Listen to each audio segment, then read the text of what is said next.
Jason, why don't you tell us a little bit about yourself? And the topic that we're discussing today is whether information architecture does or does not affect public policy.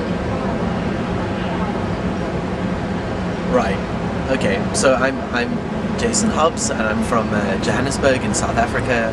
I run a user experience design company. My background is principally in information architecture, and on the question of whether it influences policy,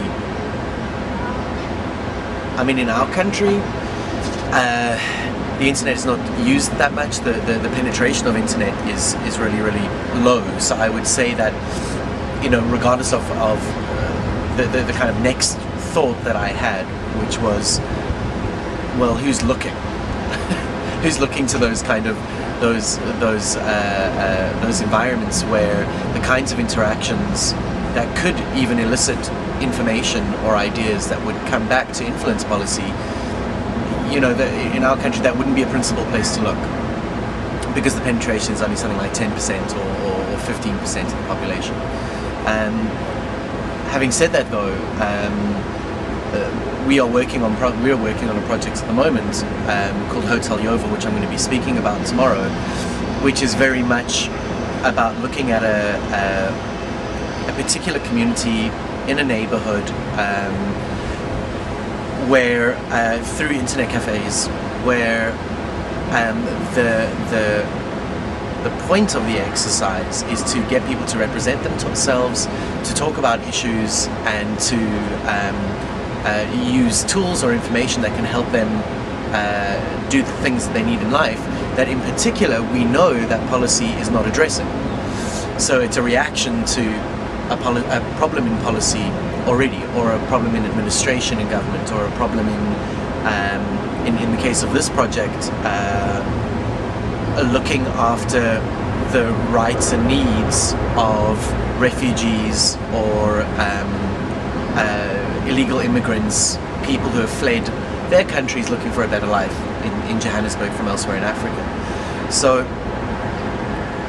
you know, the intent is to create an interface for different people to interact with each other, so that the outcome of which could somehow be analyzed, interpreted, viewed as some form of document that could then reach city planners, town planners, designers, local government, local municipalities, so that they can start thinking about the needs of that community more carefully, in a format which is a website in a community space, which would be dynamic and live and changing and real on the fly. So, and we haven't answered some of those questions, and thank goodness you're not asking how. You're just asking, do you think there's a space for this, I think. Yes, that's right. And I think without a doubt there's a space for it. I think it would be kind of interesting to look at things, you know, how you do it becomes so interesting. I mean, is it a survey, you know, or is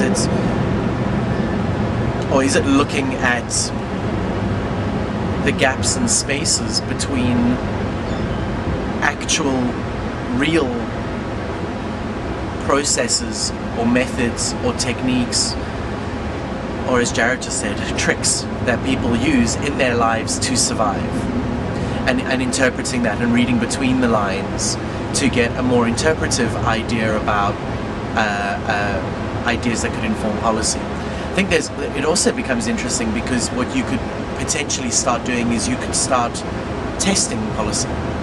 You could start dropping a pebble in and looking at the ripple effect of that, and looking at the response that people have. And obviously, because it's